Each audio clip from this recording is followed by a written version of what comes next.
So let's talk about the first point here, which is what is Google Cloud Identity.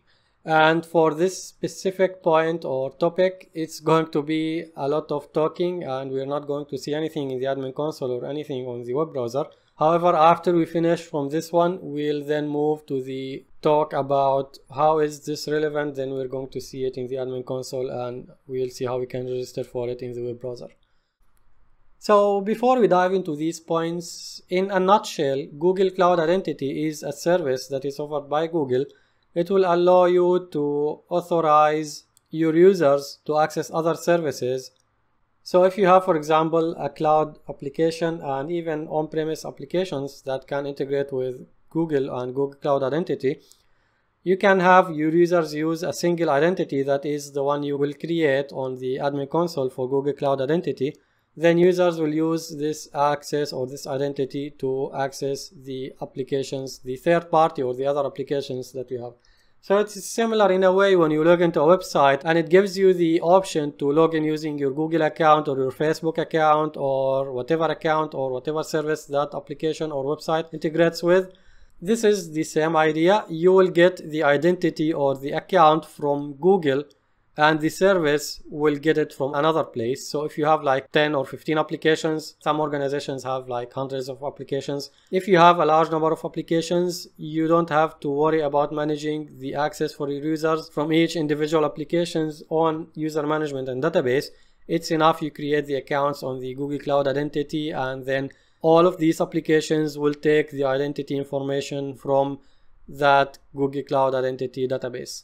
Google Cloud Identity is a relatively new service that is offered by Google, and by relatively new, I mean it was announced in next 2017. When it was announced as a beta, and it came out of beta in the first quarter of 2018.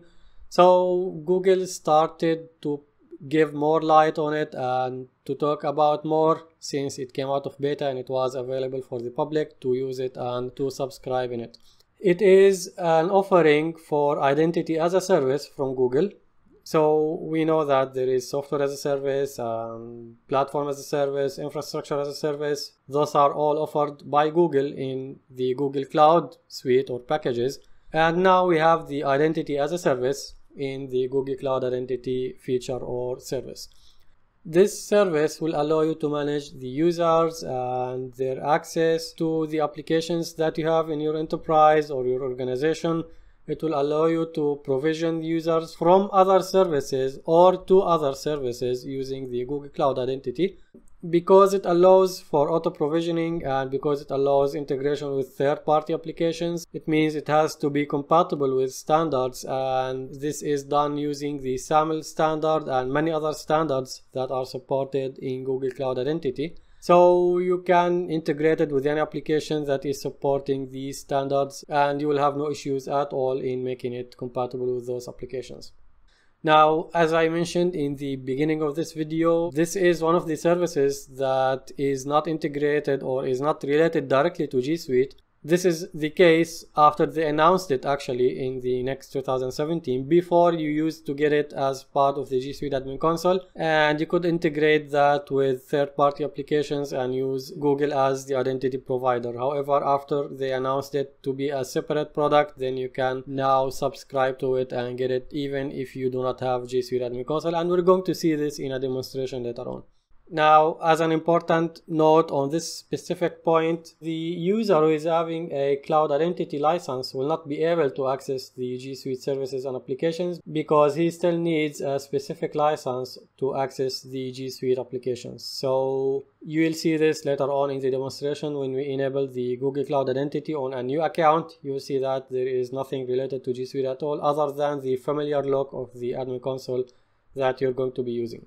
And another good point that I want to point out is the concept of Google Cloud Identity is somehow similar to the concept of Active Directory, Microsoft Active Directory, where you can create user accounts and you can manage their group membership and roles and permissions and information and even the attributes that they have in their profiles and all of that. So this is the same concept actually, and you get the same idea on Google Cloud Identity. So you can create user accounts, you can put them in groups, and then you can control what applications are available for each group or each organizational unit that you have in your structure on the Google Cloud Identity Admin Console. Now, talking about Active Directory also, there is an option for you to integrate the Active Directory and Google Cloud Identity, where you can use Google Cloud Directory Sync to sync the users that you have on Active Directory to the Cloud Identity. So you can get user provisioning or automate the user provisioning to the Cloud Identity if you are migrating or if you are creating the Cloud Identity Admin Console while you have an existing Active Directory infrastructure in your organization. So this is good actually if you are migrating from on-premise identity management to the cloud identity management. And we're going to talk about this use case, or we're going to mention this use case in the use cases section later on. Now with Google Cloud Identity, you get 3 areas of functions, if we can call it like this. The first one is the management, where you can manage your users and groups, and you can manage the available devices and applications for those users. Then you get the access, and this is where you get to manage the user authentication and the single sign-on or SSO. You can also manage the authorization, where you can prevent users from accessing applications or services and allow them to access other applications or services from the list of the applications that you have. And finally, the support for standard protocols. As I mentioned previously, the Google Cloud Identity supports a lot of protocols and standards, including the SAML, and I'm talking specifically about the SAML because we'll work with it a lot later on, and you will see how you can integrate a lot of applications using this protocol. So this is the reason I'm mentioning it specifically from other services or applications. And then you can get the Google Cloud Identity through 2 ways. First, if you are an existing G Suite administrator, then you will have to go to the billing interface, and from there you will find the Google Cloud Identity and you can just enable that service. Or if you are not having G Suite at all, then you can just subscribe directly to the Google Cloud Identity. And basically you'll go through the same steps that you did while registering for the G Suite Admin Console, and we're going to see those also later on. And finally, in this topic, there are 2 editions for the Google Cloud Identity. There is the free edition and there is the premium or paid edition. The free edition, I believe you'll only be able to get it if you are a G Suite customer, because you'll see it in the billing section where you can enable the free and the premium edition. So if you want, you can try the free first, and there are limitations for the free. And if you like what you get and if you wanted to expand more, then you will be able to do or to upgrade to the premium edition, which will provide additional features and enhancements such as the automated user provisioning, the policies for devices, and so on.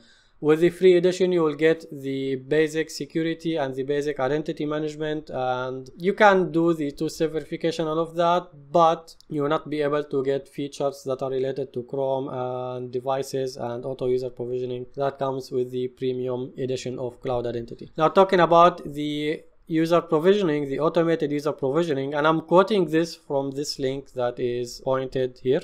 Basically, once you set up the single sign-on, you can set up the automated user provisioning, which will allow you to create, modify, and delete the user identities across your cloud apps. So for example, if you create a user account on the Cloud Identity Admin Console and you want this account to be provisioned to another service or another application that you have, then with the premium edition you can have that account provisioned to another application. Talking about, for example, the Workday. So when you create a user account on Cloud Identity, then with the auto provisioning, that account will be pushed to the Workday application. So this way the account will be available on that application's own database as well, in addition to the database of Cloud Identity.